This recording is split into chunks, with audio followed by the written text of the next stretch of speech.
You're listening to the MMA Podcast.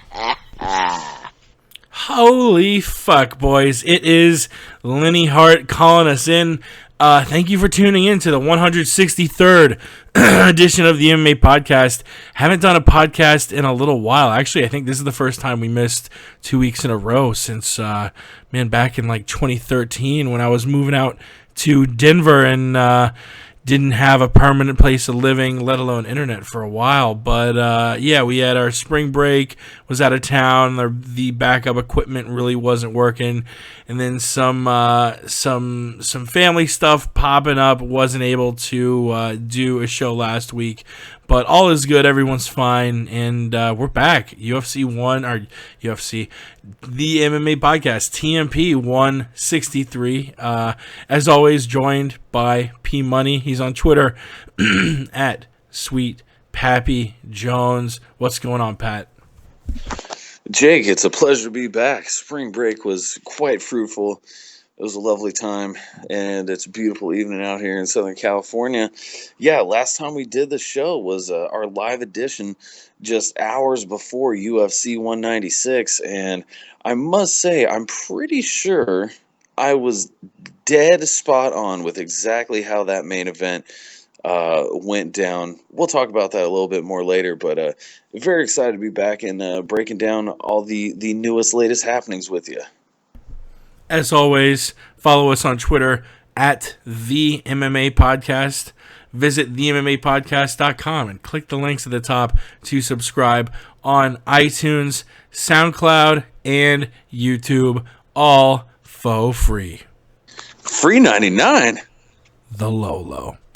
All right, let's get straight into it. UFC 196. It was supposed to be Conor fighting for the lightweight strap against Rafael Dos Anjos, and man, did that broken foot by Dos Anjos kind of shake up the whole picture frame of MMA, because now we had Nate Conor and Nate wins, and now we're saying a rematch might headline UFC 200.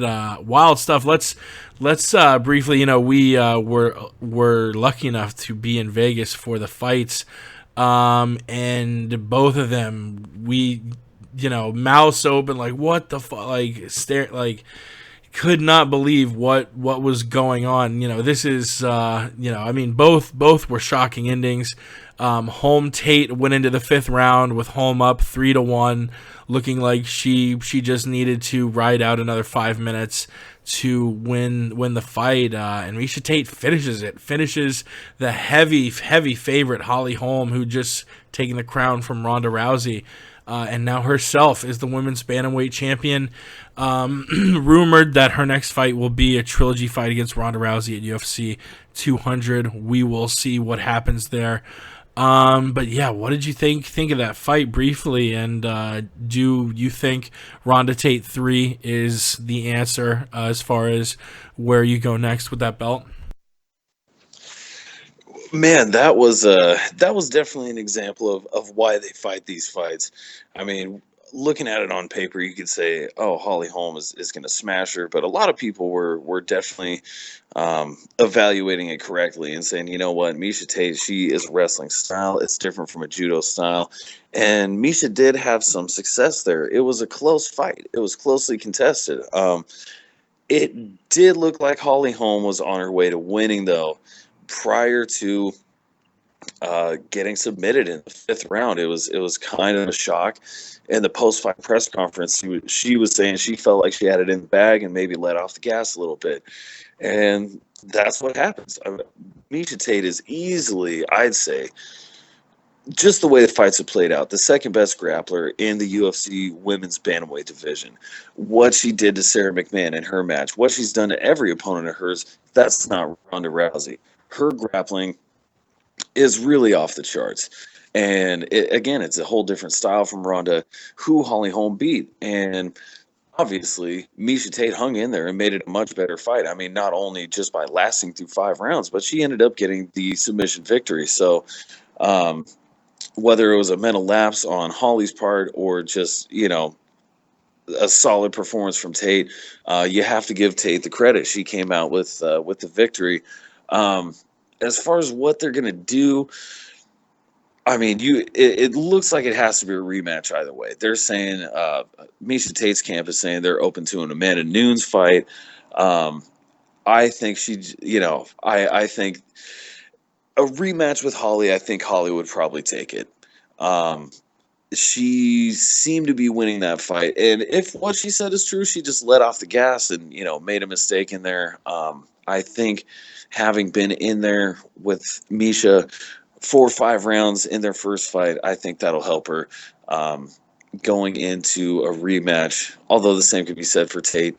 Um, Tate did improve in her rematch from with Ronda the first time, but she still ultimately lost in the third round as opposed to the first. So it was just more of a prolonged beating. But um, man, I think they're going to give her a rematch. I think it's probably going to be Holly Holm versus Misha Tate 2. I think that's how they're going to set it up.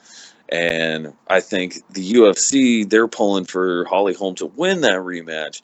And then I think they would put her up against Ronda Rousey for like a year-end rematch because Rousey apparently wants to fight a little later. So I think if anything, they're going to put her against Holly Holm. Just depends if it's going to be UFC 200 or one of the cards leading into the fight week for that week. And the point has been made by a lot of people that it turns out Dana White maybe was right saying, hey, Holly, just hold off a little bit, don't fight for a little while, wait for the Ronda Rousey rematch.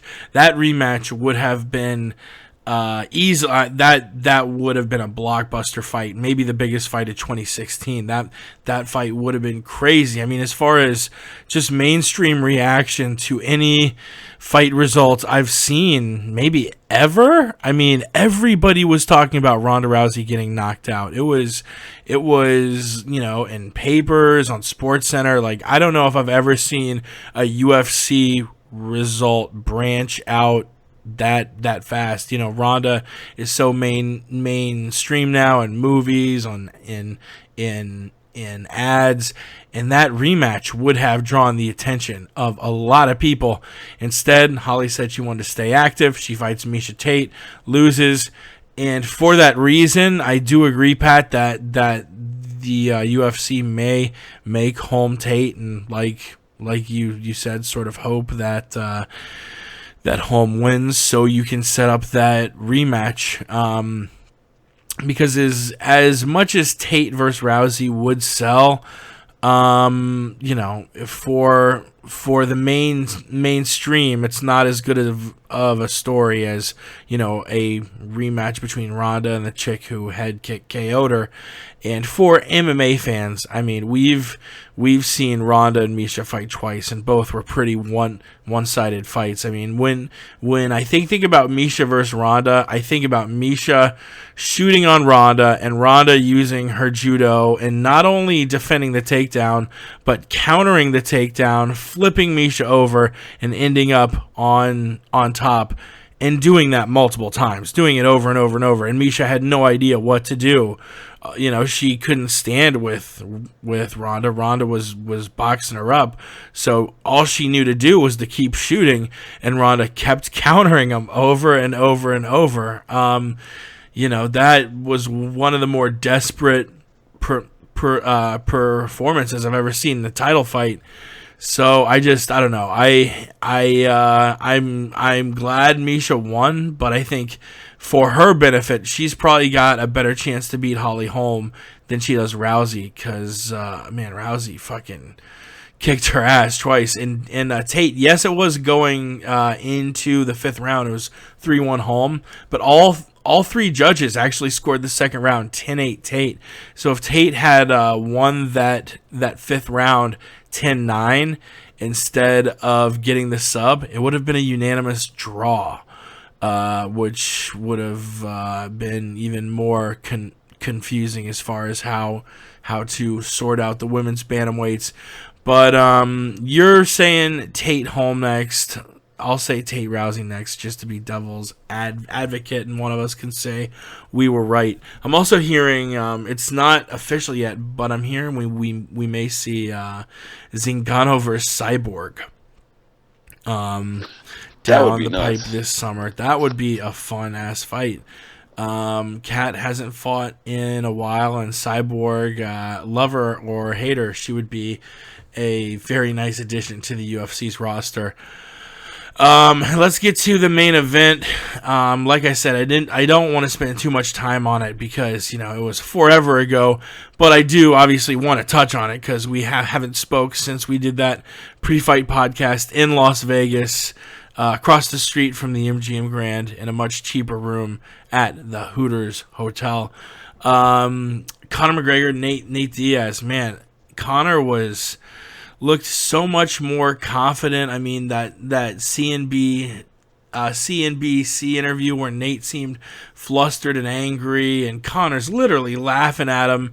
I mean, that was sort of the theme of the lead up. Conor seemed to, be having a great time, laughing at everything. I mean, I ate two breakfasts, just really where we've seen a sort of different Conor in the lead up to his last few fights. A more angry Conor, a more uppity, a more just a much more fiery and angry Conor. And this almost seemed like a complacent, happy Conor. And he really didn't seem to take Nate seriously at all. Nate fucking went in there, took a lot of shots. Conor was landing that left a lot and landing it with the power that puts out a lot of featherweights. He busted Nate up, but those Diaz brothers got fucking chins on him. It was about halfway through. I think the second round. Was it the second or third round? Shit, it was so fucking long ago. Second round, maybe? Nate just lands this 1-2 that wobbles Conor. Nate keeps throwing that same 1-2, 1-2. Conor's back's against the fence. Next thing you know, Nate's on the ground with him. Nate's got his back. And once he really locked the choke in, Conor tapped out. Fuck, that was a insane fight. We were both wilding out when it happened. What did you what did you think of that fight? I mean, for most it was a huge upset, a giant surprise, but I think you called it almost spot on, right? You were right on the fucking money on the pre-fight show. If I recall correctly, I said on the pre-fight show that this fight was going to go down like Nate Diaz's fight with Marcus Davis, which also was a welterweight contest. And Marcus, the Irish hand grenade Davis, rocked Nate Diaz in the first round, but that Nate eventually came back and wound up boxing up Marcus Davis and then submitting him on the ground. And that is literally exactly what happened in his fight with Conor McGregor. Conor McGregor had him hurt, was beating him up pretty good in the first round, and then in round two, Nate Diaz came back, used the boxing, hurt Conor McGregor, and choked him out. Only difference was that Conor McGregor took less damage. He did not stand on the feet as long as Marcus Davis did, and he actually tapped out, whereas Marcus Davis, I believe, was choked unconscious in that fight. But essentially exactly as your boy predicted it. So really, and I think I was just super pleased to see the fight go down that way, because honestly, and I don't like to be a person that thinks that fights are fixed or that professional sports in general are fixed. A lot of people will say it's naive to think otherwise, but I'd like to think that there is some purity and some integrity left, at least in the sport of mixed martial arts in the UFC. That being said, I said if there was any fight that were going to be fixed, it would probably be that fight, just because Conor McGregor, is just the hype train from another galaxy. It is crazy what he's done for the sport and for himself. Um, and the kind of exposure he's brought. I'm sure they did not want him to lose. Granted, he wasn't an undefeated fighter. Yeah, he's a champion fighting two divisions up, and he still hung in there admirably and was doing very good against Nate Diaz. And who knows if that were another 170 pound fighter. I mean, the Diaz brothers have notoriously good chins. Who knows? Maybe he would have ended up getting a knockout at 170 pounds if it were anybody else.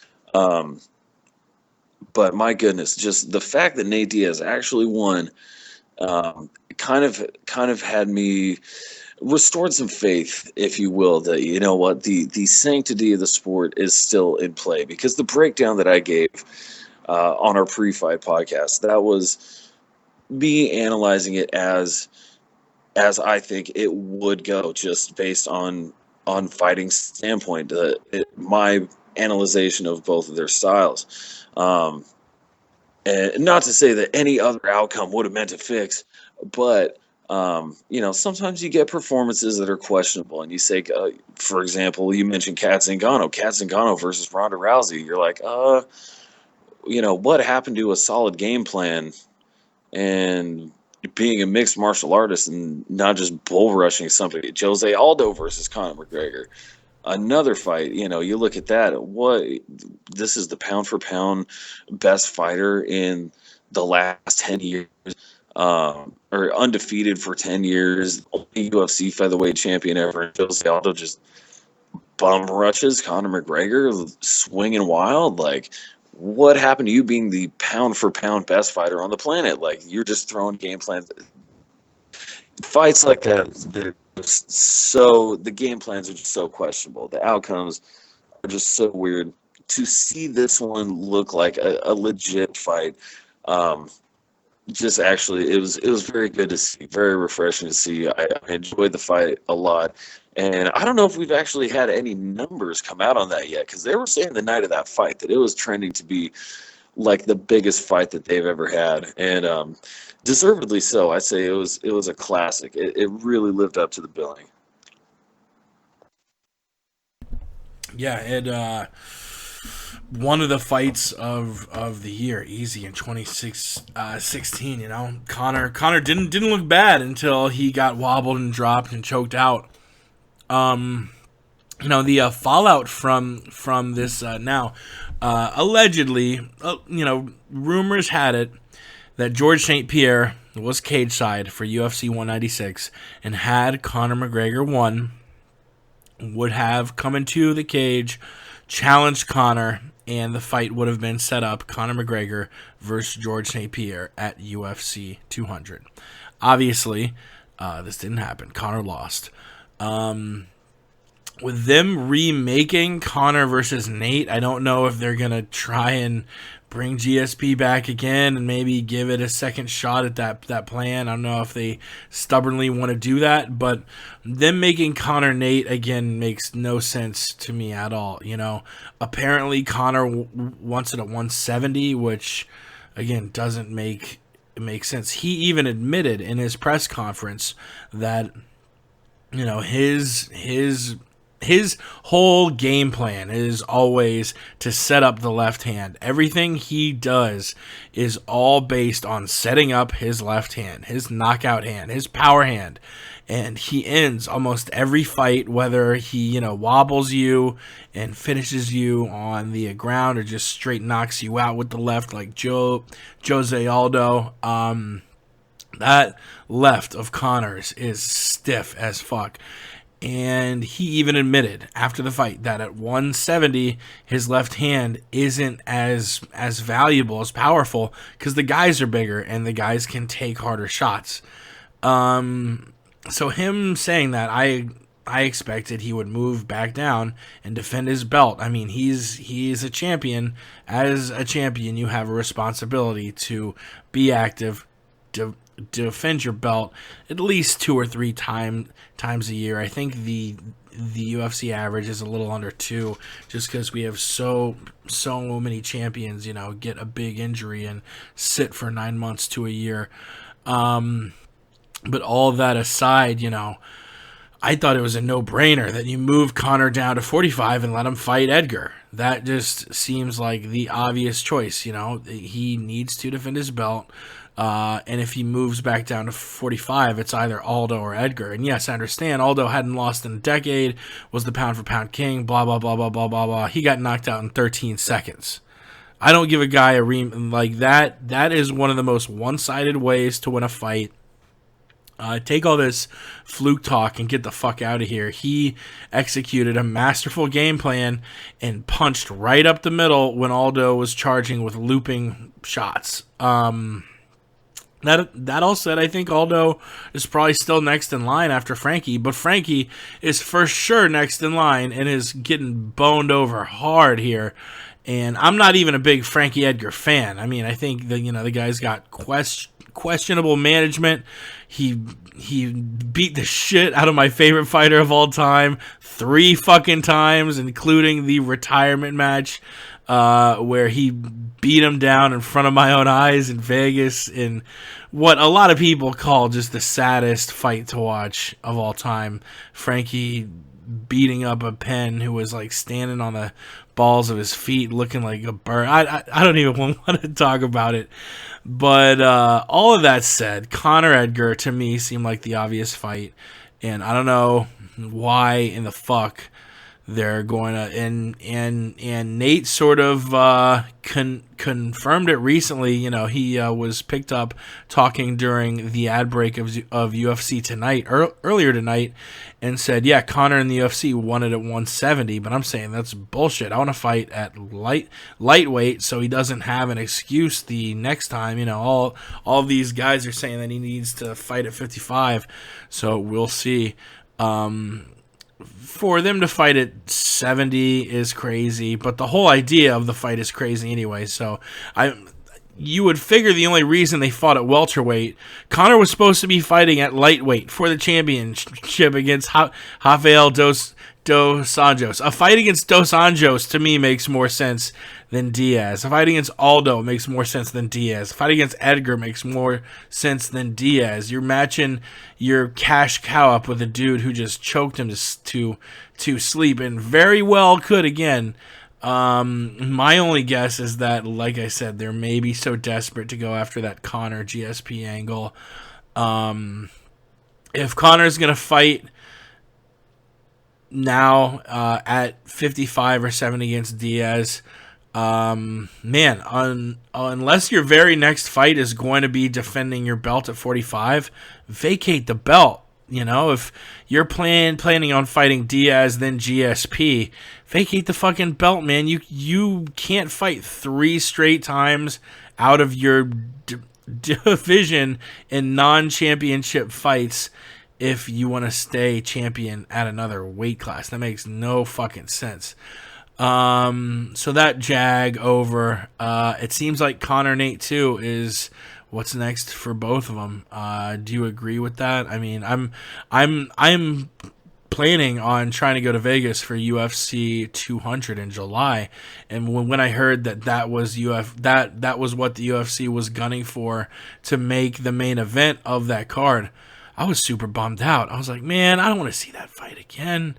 As much fun as it was, as much of a crazy upset as it was, I don't want to just, I mean, the UFC spins its wheels with so many titles, with rematches, etc., etc. This does not deserve a rematch. I don't know. I've been ranting for too long, Pat. What do you think about the future of all of this and Conor Nate and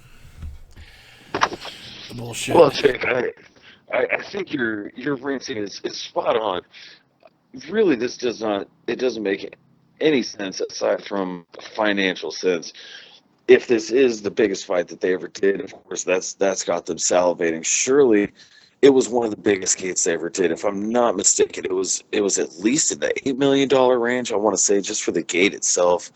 The lowest was 6, but I want to say that was like at least an $8 million gate. And really interested to see what the pay-per-view numbers are like. And it was a fun fight, but as you said, you can't have him fight outside of his weight class. I mean, even 2 times. I mean, heck, that could kill a whole year right there. And 2 divisions up, a full 25 pounds from where you're the champion of. That is huge in boxing. That'd be like 10 divisions. Speaking hyperbolically, of course, but it does not make any sense as far as the division goes. I would think that they would want to put on Conor McGregor versus Frankie Edgar, or whoever they could put. I don't know who you'd put instead of Frankie Edgar. It needs to be Frankie Edgar versus Conor McGregor for the UFC featherweight belt. You can help remind people of why Conor McGregor is a champion and a huge star. Just by him defending his belt successfully, I would think that, I mean, if you were to do the Nate Diaz rematch, that would just help sell even more in the future. And same with Nate Diaz. If you set him up with some more matches, either at 155 or 170, because right now he's only got 2 wins in a row. So if both of these guys were to get matches and win, that would just help build and move them and make the rematch even bigger than it was, and also not hold up a division. As you mentioned, the UFC's keen on doing that, whether it's making unnecessary immediate rematches or putting people on as a coach on Tough or something stupid like that. They've really, in my opinion, been screwing up on that front. So it would serve them well to keep respective divisions moving and let these guys build a little more hype. And I still think there'd be marketable fights for them to make for the big UFC 200 and the big UFC Fight Week cards coming up this July. Yeah, and it's I don't know. I'm not trying to gripe too bad because Conor Nate, like I said, fight of the year candidate. But that said, I don't think rematches should happen that often because relatively fighters' careers are short. You have legends who only have 30, 40 fights on their record. I'm all about making everyone count. Fights like what's a rematch I like. I liked Shogun Machida too. That was a very close fight. Everyone thought Shogun won the first fight, but Machida got the judge's nod. I like that immediate rematch a lot. I don't like a lot of the immediate, ones we're saying. Obviously, Conor Nate being one. A eventual one, I don't mind at all. Say like the case of Benavidez versus Mighty Mouse. He beats Joe. Joe wins a few fights, works his way back up, and then gets to fight him again. That's totally fine. But an immediate rematch, it's almost in my eyes got to be a controversy, or else I don't like it. I don't really like Rockhold Weidman too. Rockhold won his fight and won it in a dominant fashion. I don't like what's another rematch. Kane versus Verdum was going to happen. I didn't like that because Kane lost handily. And Kane's a guy who, in the prime of his career, age 27 to 32, that 5-year stretch, he only fought 2 different people. He fought Junior Dos Anjos and Bigfoot Silva over the course of 5 fights. He only fought those two fighters. 5 fights, 5 years, and I feel like the prime. Injuries did play a big part, but it would have been awesome to see a little bit more variety of opponents for Kane in the prime of him holding the belt. I guess that really does it for 196. Conor Nate. We kind of beat that horse to death. This past weekend, much more recently, we had a card, and similarly, I want to talk about the main and co-main event: Magny versus Lombard. Neil Magny, he just outlasted the Cuban. when he Hector was pounding away, everyone on Twitter was like, "Oh my God, this is nuts. He's going to beat Neil's ass, etc., etc." And I guess everyone forgot that Hector Lombard has absolutely no gas tank at all. When he was landing these power strikes and Magny wasn't going out, and Neil was doing a really good job about keeping his hands up, blocking a lot of strikes with his arms. Lombard landed a lot of shots, but didn't land that many of them that cleanly. Lombard completely gassed himself out, and I was sort of thinking a minute into that flurry, I was like, damn, Lombard is sick, but he just lost his fucking fight. Magny is either going to finish it late or ride out the decision. And sure enough, he finished it late. Neil Magny getting the win over Hector Lombard. Were you able to catch this card? I think it was like normal Saturday night timing for us last weekend. It was like Sunday afternoon in Brisbane or something. But yeah. Were you able to catch Magny Lombard and Mark Hunt, Frank Mir, which we'll break down in a second? You know what? It's actually really funny. I was not able to catch it live. I was able to catch a replay of the Fight Pass portion and the prelims and most of the main card, but just ended up passing out because it was like a late night replay or something like that. I'm ashamed to admit it, but did watch the highlights of the co-main and main event. And I'm not too surprised, really. I mean, Neil Magny, that's a fight he should win at 170 pounds. I mean, the height and reach, his skill set, he's got a pretty good all-around game. He's really come a long way these days. So I'm glad to see him get the W. And yeah, man, he overcame some adversity, judging by what I had seen, and a good case for him. I mean, he's 10-1 in his last 11 fights, and that only loss coming to Damian Maia. I mean, no shame in that one whatsoever.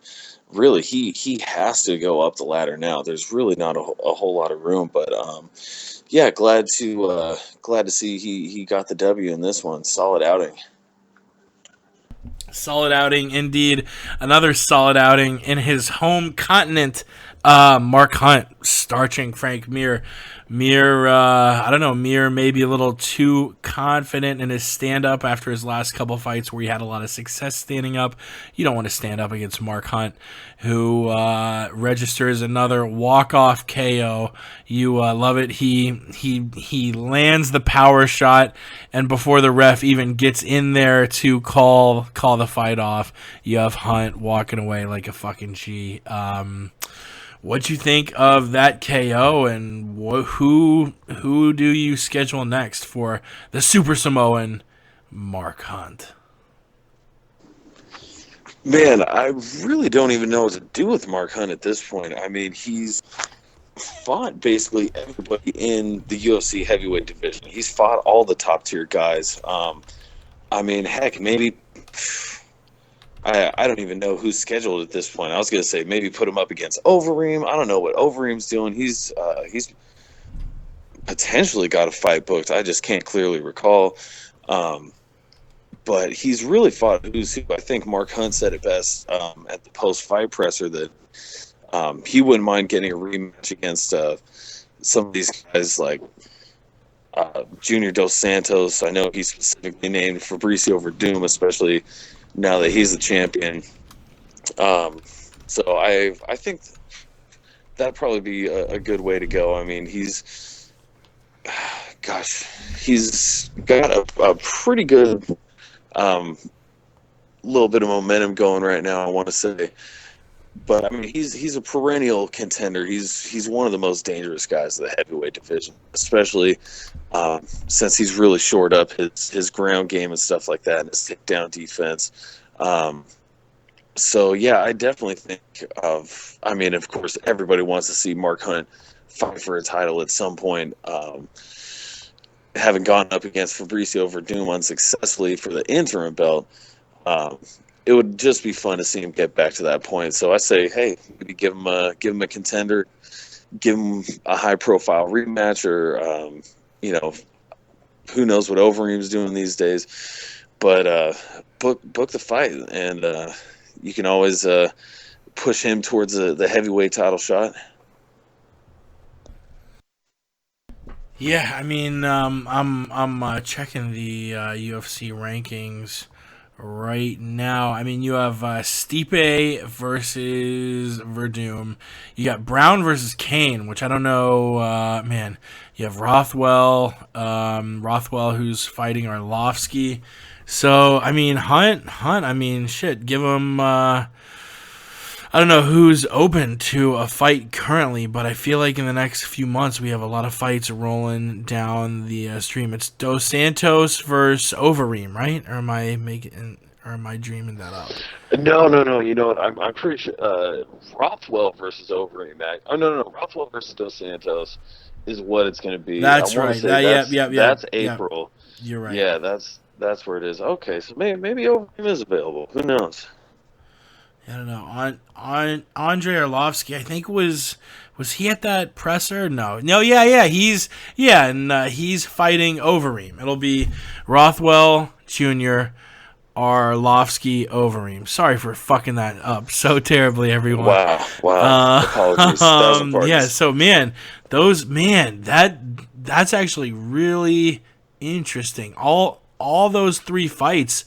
I don't know how to say any one winner is higher than the other because it's sort of a clusterfuck. They have all sort of won most of their fights but lost a couple. I mean, Rothwell, Dos Santos, maybe. I mean, Kane just was supposed to fight for the title and hasn't lost since. And he's fighting Travis Brown, who's doing well. Arlovsky, Overeem, man, that's really interesting. We'll see how that works out. And Mark Hunt kind of left behind because those 6 guys are the 6 guys rankings wise. That's numbers 1, 2, 3, 4, 5, 6. So Hunt's sitting at 7. We'll see what happens. Moving on, I guess past prior fight events into the future, and this just happened. I'm sorry, it's been so long. I didn't think to play the news theme as we transition over to the news. Let's get to it. Let's get to the news.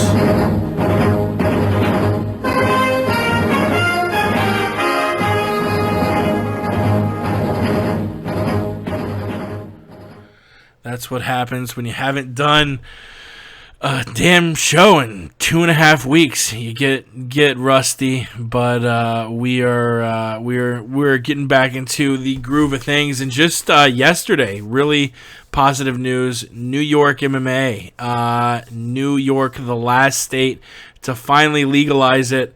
I'm happy that that it's now legal in all 50 states, but I don't know, pragmatically, does this really change anything? I mean, if you lived in New York City, you could just, drive across the Hudson River, and it's in Newark.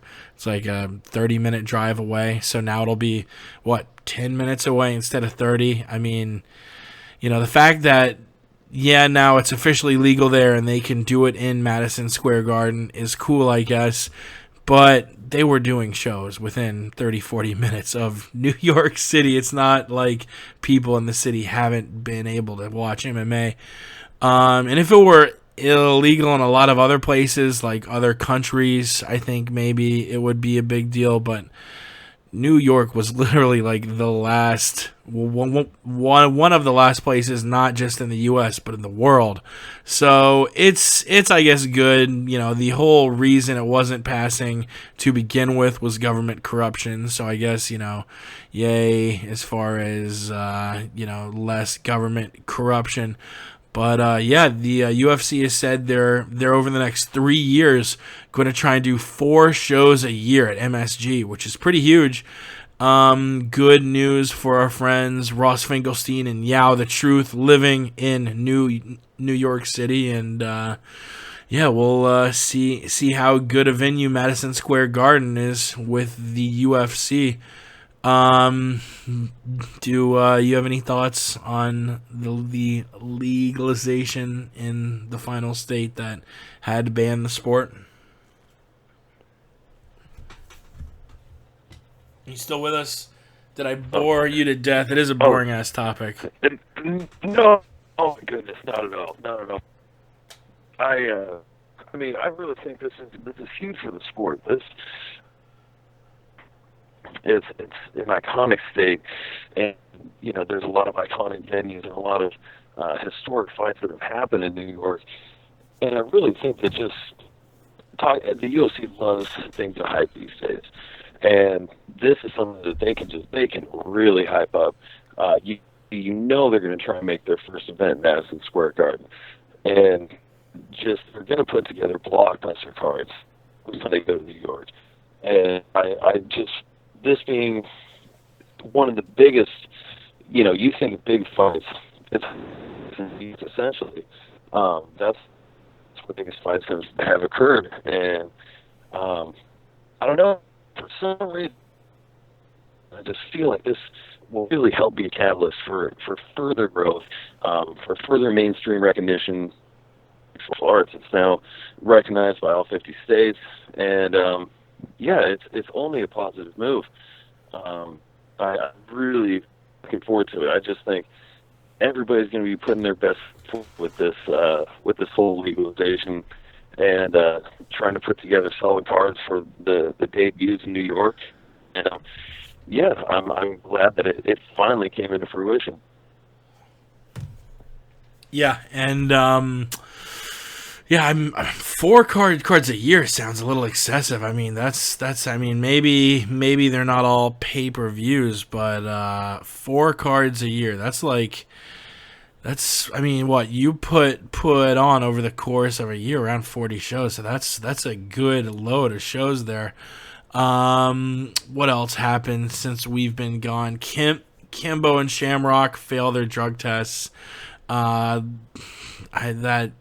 mean, it just makes the whole joke of that card an even bigger joke. I don't know if both will be made no contests, but I feel like that's almost like poetic justice that Kimbo Dada and Ken Shamrock, versus Hoist, both end up as no contest fights.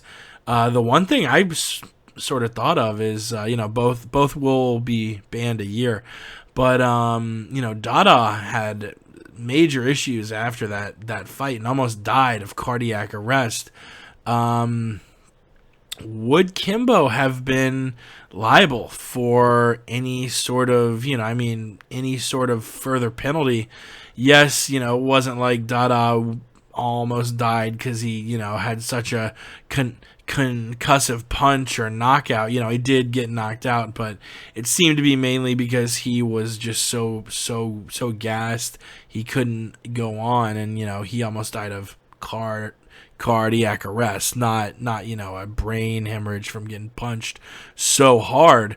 But if you fail a drug test and then you go out and the guy dies in the fight, I mean, would that equate to a wrongful death suit? I mean, maybe manslaughter in the case of a brain hemorrhage, because of a crazy kick or punch, but I don't know if manslaughter, it's a question we really have no idea how the courts would parse it out. And we sort of were talking a little bit about it before the show, Pat, and I was saying, all of the progress the sport has made in the last decade, if that happened, if a guy died, and especially if a guy died in a high profile fight like that, and especially if a guy died in a high profile fight like that, and the guy who knocked him out ended up being on steroids, fuck, man, that would drive the sport back into the 90s so damn quick. So, I'm glad Dada is all right, not just for that reason, but, we had him on the damn show. He was a nice-ass dude. But, yeah, that... I hope it's the last thing we ever hear about that fucking card. That cursed fucking card that Bellator put on from Houston. You have thoughts about those failed drug tests before we change topics and never talk about that card ever again? My only thoughts are I'm surprised that Hoist didn't fail. I mean, he's the guy that was in the I mean, he was in the cage after that fight and he was like, "Oh, we're from the old school. There were no rules back then. Knee a guy in the nuts. Who gives a fuck?" I'm surprised he wasn't like, "Oh, hey, we're from old school. Get jacked up on steroids. Knee people repeatedly in the groin. Do your thing." Like, did they lose his sample or something like that? Yeah, very, very surprised. But that's the only reason. Nothing really shocks me at this point anymore. Although, I mean, I guess Kimbo, that is a little bit surprising. Just I don't recall him ever having popped hot. So that's a little bit of a shocker. But at the same time, not really. Such a joke. A joke indeed. Speaking of jokes, I thought that would be a perfect transition. I asked you before the podcast, and you said you didn't see it. Your show pay-per-view, it was an absolute circus. It's the most bizarre thing. One of the most bizarre things I've ever watched. I mean, almost on a Tim and Eric level of just bizarreness. It was this Your Fight, Your Show pay-per-view they charged $10 for, but I know a lot of people ended up streaming. This show featured Chael Sonnen grappling against Michael Bisping in a grappling match that I don't know if anyone knows if it was a work or not. I think it was just more like a loose, like neither of them seemed to be that intense, and I think it ended up being a draw. And in fact, I'm not even sure. It was either a Bisping win or a draw.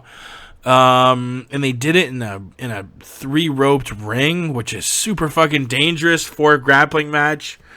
Man, and they had Shannon Rich fight some other muscled out steroid freak juice head, and Shannon Rich, I think, like pushed the guy through the ropes and then was like punching him and then grabbed him by the shorts and pulled him back in and punched him in the face. And honestly, this fight too, I don't remember if it was Rich who was beating the guy up or Rich being beat up, because they both were just muscle bound, tatted up juice monkeys.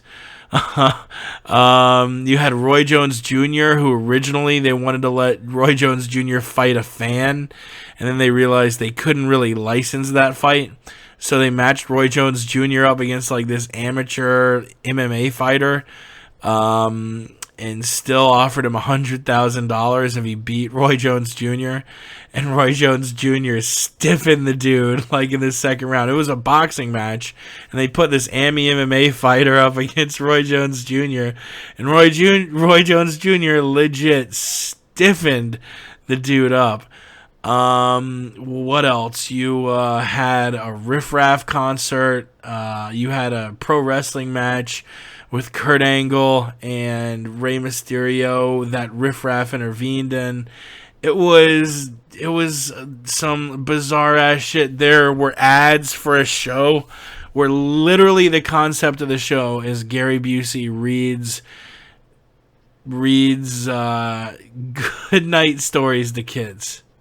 That's the show. It's I guess the channel is like Your Show, and this was Your Fight 1, and they're planning on doing another one where they have Jean-Claude Van Damme do a kumite against a fan for $100,000, and they're gonna try and do Dan Severn and Ken Shamrock, and it's bizarre. I don't know if they'll make money, but just for the sense of, the sense of Schadenfreude, it was just one of the craziest things I've ever seen. The Your Show pay-per-view, and almost on the exact other side of the spectrum, a thing I watched this past weekend.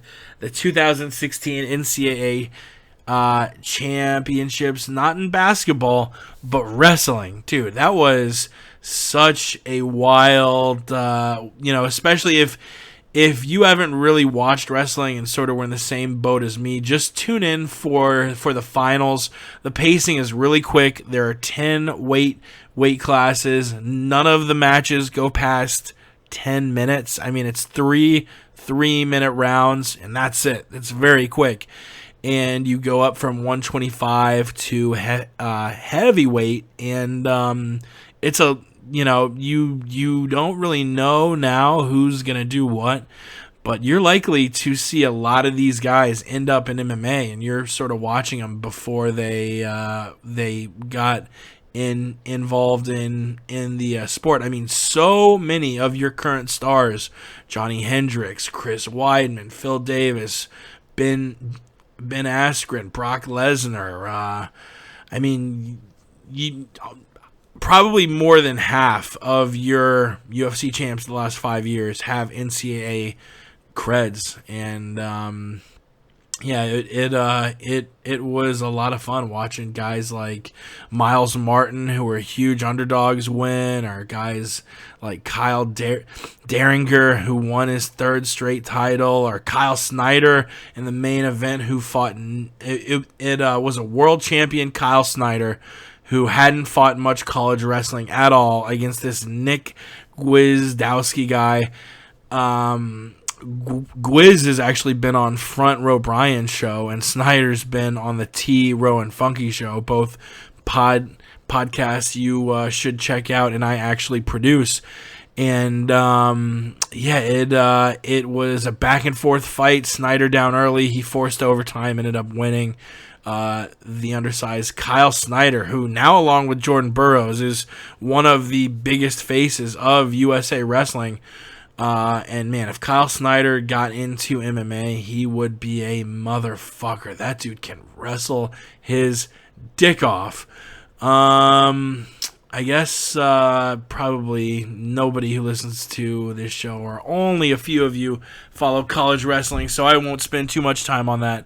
But when the 2017 NCAAs roll around and you're not doing anything, tune in. I think these actually were on ESPN, like the main ESPN channel. It was a lot of fun to watch. I guess let's get into these fights that we've had announced. The first one being a fight I know you're pumped up about. Renan Barão apparently moving up to featherweight. He was the longtime bantamweight champion, moving up from 35 to 45 to fight Jeremy Little Heathen Stevens at UFC Fight Night Brazil, May 29th.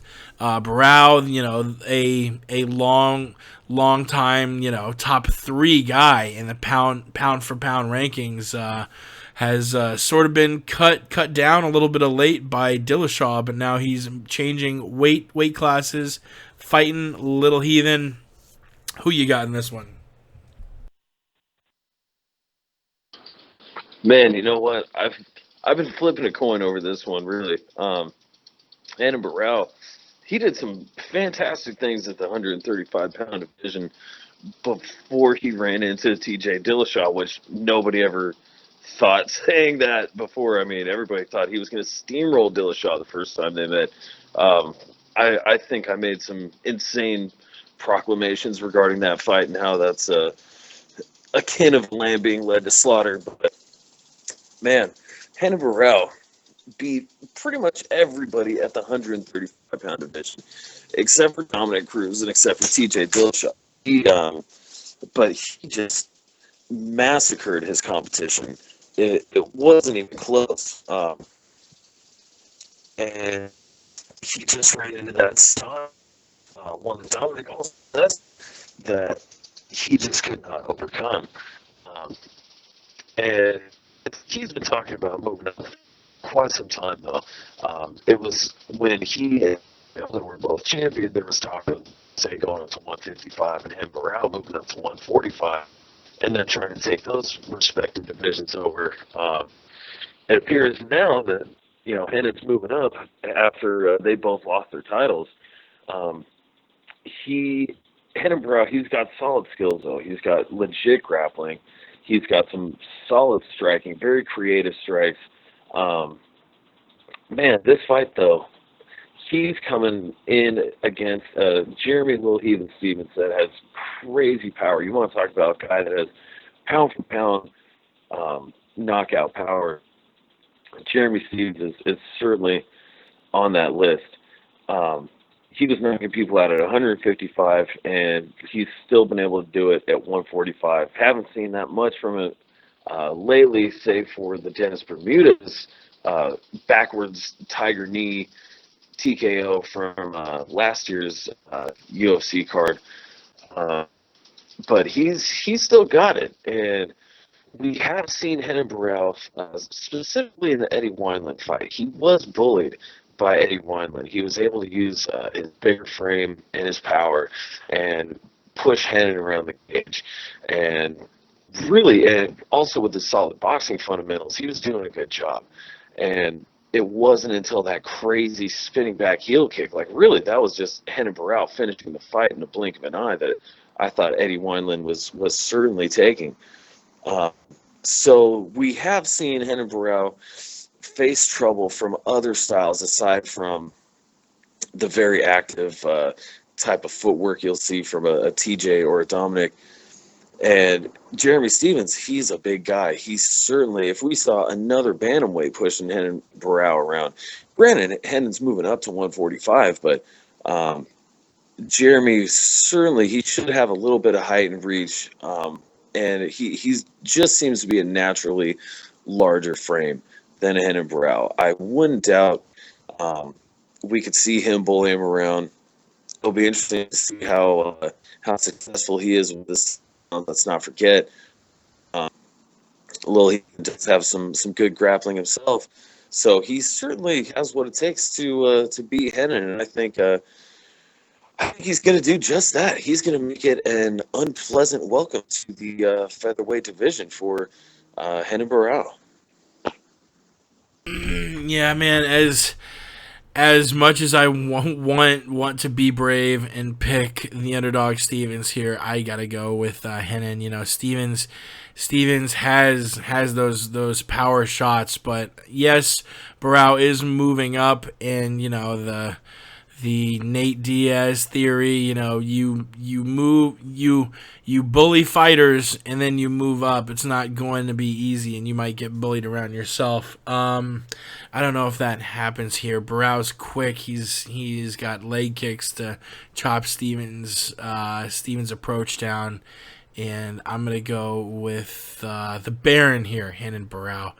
Moving on, Patrick Cote versus Donald Cerrone, UFC Ottawa, June 18th. They're doing it in Cote's backyard. I mentioned to you before the show, this isn't for 3 months. This feels like a long layoff for Donald Cerrone, who fought last month and now isn't going to be fighting for another 3 months. 4 months off. The dude's usually fighting 5-6 times a year. It's normal for most fighters, and for a lot of fighters, 3 months would seem like a very quick turnaround. But I don't know. I feel like Donald is always taking these fights on short notice. Feels like a long time for him to train, and I do think he beats the Predator here. He's getting older, seems to have lost a little bit of speed, and Donald, he's only going to lose to the best of the best, and I actually see him finishing Patrick Cote here. Who are you picking between Cerrone and Cote? Oh man, I think I gotta pick Cerrone. We have seen Donald get TKO'd, specifically due to body shots. You would think Patrick Cote, he's got some soft boxing and some pretty decent strength himself. You would think that'd be kind of a word for, but Cerrone, I just like his Muay Thai style more overall. I like the ground game a little better overall. He's still very slick. I feel like we really don't see that as often. I mean, you see a lot of submission wins on his record, but he's not taking people down to the ground and grappling them up. He's Diazing most people. He's beating them up on the feet, and then as they're rocked, he's submitting them on the ground. But when it is a pure ground battle, he got chops.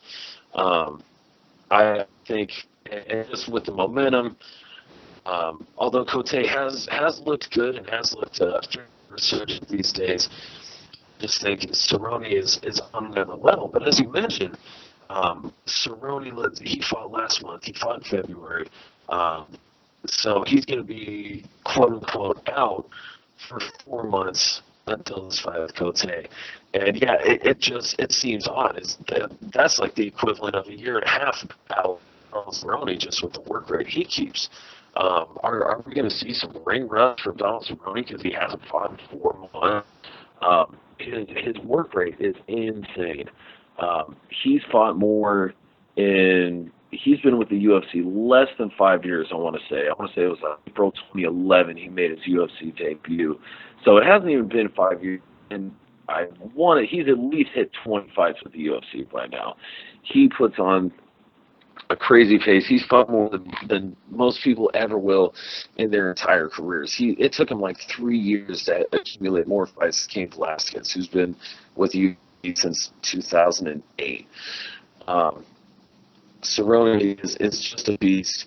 That being said, I don't think that it'll really hurt him that much to be out for 4 months. I mean, in the past few years, I can't remember Donald Cerrone being out for 4 months. So this might do him good. Just give him a little extra chance to and come back and make his second dip in the waters in the UFC welterweight division. Yeah, and Pat, if you don't mind, actually, I'm going to end the call with your Skype and call your phone number because you were listenable there, but barely. The quality was getting a little sketchy, so I'm gonna hang up and call you back on your actual landline here. So while we are connecting back with Sweet Pappy Jones, the next fight is at UFC 198, which is going to be in Brazil. Anderson Silva versus Uriah Hall. Pat, Dewey got you. Oh, you dudes got me. Much better, yeah. Yeah, when Skype's good, it's good. It's about at an 8, and the phone is only at about a 6. But when the Skype gets bad, it's like a 2 or a 3. It gets real bad. So we'll stick with this the rest of the show. Silva versus Hall in Brazil. This is going to be a big card for the Brazilians. You have Jacare versus Vitor. You got the heavyweight championship, Verdum against Stipe. You have now Anderson Silva versus Uriah Hall. Two very exciting fighters in what ironically should be a very boring fight. Two counter strikers. Who's gonna pull the trigger first? Probably neither. I think this goes to a decision, and I think Anderson, just having more experience, is going to end up outpointing Uriah maybe 29-28. I'm a Uriah fan. I hope he wins. That would be huge for him. I'm friends with the whole team Dark Side, Coach Clayton, Coach Huey, obviously, that whole Tough 17 group. It would be awesome to see Uriah Hall get a win against a guy who a lot of people call the greatest of all time, Anderson the Spider Silva, coming off a loss now. Things have been rocky for him, man. Lost the belt, lost the rematch, snapped his leg, failed a drug test, lost to Michael Bisping in a fight he probably could have won had he tried a little bit harder. I don't know, is he going to maybe have more resolve? Is he even going to realize that he probably could have beaten Bisping had he not fucked around as much? All this and more will be answered at UFC 198 in Brazil. Who you got in this one, Pat? This is crazy how crazy this fight is. I mean, Anderson Silva never would have thought that there would be any contest, him against Bisping, him against Uriah Hall. But he has looked somewhat beatable in his recent fights. I mean, even in our podcast that we did prior to the Anderson Silva Michael Bisping fight, I was giving Bisping a decent chance to win that fight, which he shockingly did. And just previously never would have thought that was possible. Nowadays, I mean, Uriah Hall, he's done some pretty good things, especially with his TKO over Gegard Mousasi. That was, speaking of unbelievable, just after how he was dominated in the first round with, I dare say, the craziest knockout combo in mixed martial arts history.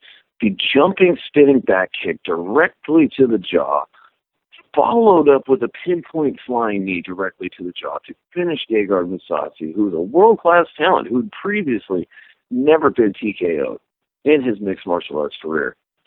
It was just amazing. So they're kind of on similar career trajectories here, or at least they're about to intersect, to borrow an analogy Adam Carolla famously fashioned. It's the line graph of your stock.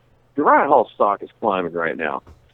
Anderson Silva's stock was previously very high, but it is on the decline as we speak. So their stocks, respectively, are about to intersect as Uriah is on the way up and Anderson is on the way down. This means good things for Uriah Hall. I mean, really, if you look at him, he does. I mean, everybody used to get compared to Anderson Silva. This guy's the new Anderson Silva. But honestly, he does have, I dare say, the only thing, the only thing you could say close to a similar style, in the sense that he can be very elusive. Although, I mean, I don't know, he did just get boxed up by Robert Whittaker. It's so tough to call. You don't know. And I guess that's why they are kind of similar as well. You don't know which Uriah Hall is going to show up. You don't know which Anderson Silva is going to show up.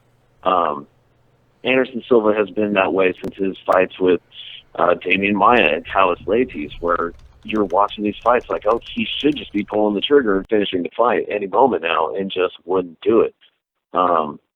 And similar things could be said about Uriah Hall. So, interesting fight, but man, I dare say I'm going to go with Uriah Hall in this one. I just think, again, if you're looking at that stock, if you're looking at the stocks and that momentum, I dare say Uriah Hall is in a better spot right now. So I'm going to pick him to beat Spider Silva. Taking Uriah, the underdog, another underdog for my boy P Money over Spider Silva. Even though I don't know, Silva will definitely be the favorite, but I don't know if he'll be a favorite by that much. These next two fights, the last two fights we have to break down before we get the fuck out of here. The first one, Gegard Mousasi versus Derek Brunson at UFC 200, and you talk about, you know, you have one guy who is better and his stock's declining, another guy who before wasn't as good but his stock is climbing. You could say the same for Gegard versus Brunson. Gegard has been around for a while, but of late, you know, it looks like, I don't know if it's age, experience, if he just can't keep up with this new breed of athlete. But he's had some hiccups in the UFC. Derek Brunson on the other side, man, he has looked amazing of late. Still probably gave Yoel Romero his biggest threat. And I mean, shit, Yoel's fought a lot of guys now. He fought Lyoto, he fought Tim Kennedy. Brunson is 6-1 in his last 7 fights. His only loss, that third round loss to Yoel, a fight that was the fight of the night. Now on a 4-fight win streak, 3 of those first round KOs. The guy's throwing leather in Gegard. It's just, man, I think he is an incredible fighter, but he's looked he's I don't know, looked susceptible to guys who can hit hard like Lyoto Jacare, Uriah Hall, and Derek Brunson hits hard as fuck. I have a Brunson KO here over Gegard. I think Gegard for sure should stick around. I don't know if he should, hang his gloves up or anything crazy like that. But Derek Brunson's a motherfucker, man, and I'm picking him via KO. Who you got? Yeah, Derek Brunson is a beast here. He's just talking about resurgent fighters. Derek Brunson in the UFC versus his Strikeforce run. Derek Brunson is doing so much better these days. And as you mentioned, he was beating Yoel Romero, and he was out wrestling Yoel Romero in that UFC octagon. So that's kind of telling too. I mean, he's improving to a pretty good degree in his mixed martial arts career at this point. And he does have some good striking as well. He's got a good all-around game, and I really think this is the kind of fighter that Gegard Mousasi typically has trouble with, kind of like King Mo. King Mo actually beat Gegard, although really that was kind of a controversial decision. If you're someone who awards points to the person actually, I don't know. That was a fight I thought Gegard won from the bottom, just because King Mo was taking him down, but Gegard, I and many fans thought was really the one doing all the damage and putting all the pressure on King Mo. But I do think Derek Brunson certainly has what it takes to ground Gegard Mousasi. And I would certainly say he's a tougher test than King Mo. Gegard Mousasi, though, is just a very tough fighter himself. His striking still is very excellent. He's got a good grappling game himself. But yeah, I think you're right in this one, Jake. This is another case of the trajectory here. Even though I would not be shocked whatsoever if Gegard won, because I still think Gegard is a top talent for 185 and possibly even 205 pounds. But if Derek Brunson's able to win, that's a huge statement for him, and he's really starting to knock on the door of a title shot at 185 pounds. So I think smart money is on Derek Brunson in this fight. We both agree taking Derek Brunson over Gegard Mousasi. Another fight at UFC 200. The final fight will break down tonight. Cain Velasquez versus Travis Brown. This one, an interesting one. Travis Brown, I was not prepared enough to bring this fight up. His last fight was It was that win against Matt Mitrione. Yeah, he's been up and down the last couple of years. He beat Overeem, then beat Barnett with those standing elbows, then lost, just got absolutely beat up by the current champ Verdum. Came back, beat Brendan Schaub first round TKO. Then we had that barn burner against Andrei Arlovsky, back and forth. Brown ends up losing in the first round, and then Brown rallies back against Matt Mitrione with a third round win. I don't think he makes it past Cain. I think Cain knows that he needs to wear Travis out and maybe drag it to a decision or a late win for him. But Cain's an animal, man. It's going to be in Vegas. I really think Cain just, yes, a lot of folks point at it as a silly excuse, but I think it's a legit ass excuse. He was not ready for that Mexico City elevation. I mean, they talk about Denver being hard on folks. Denver's 1 mile high. Mexico City's fucking 2 miles high. That's twice as bad, if my math is correct.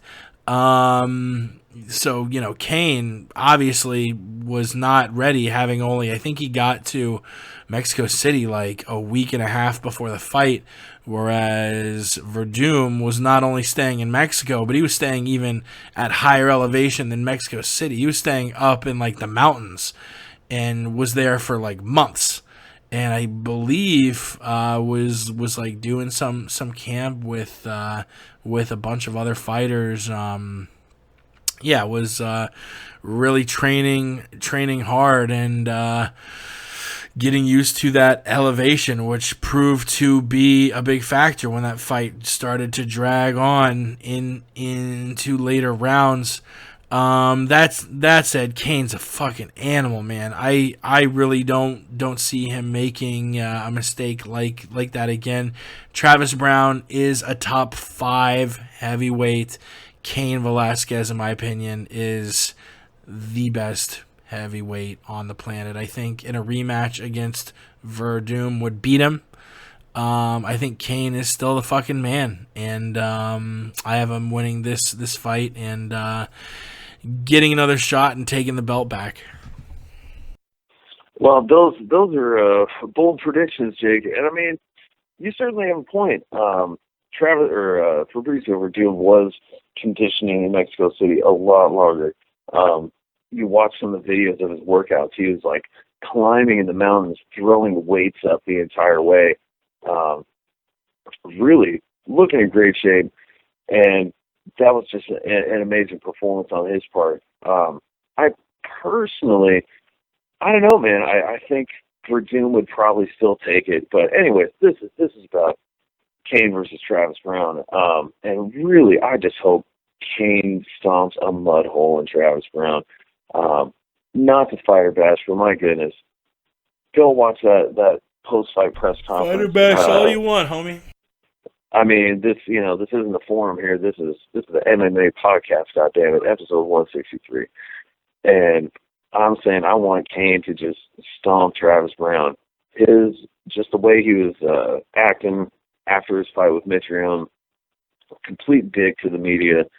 I don't know.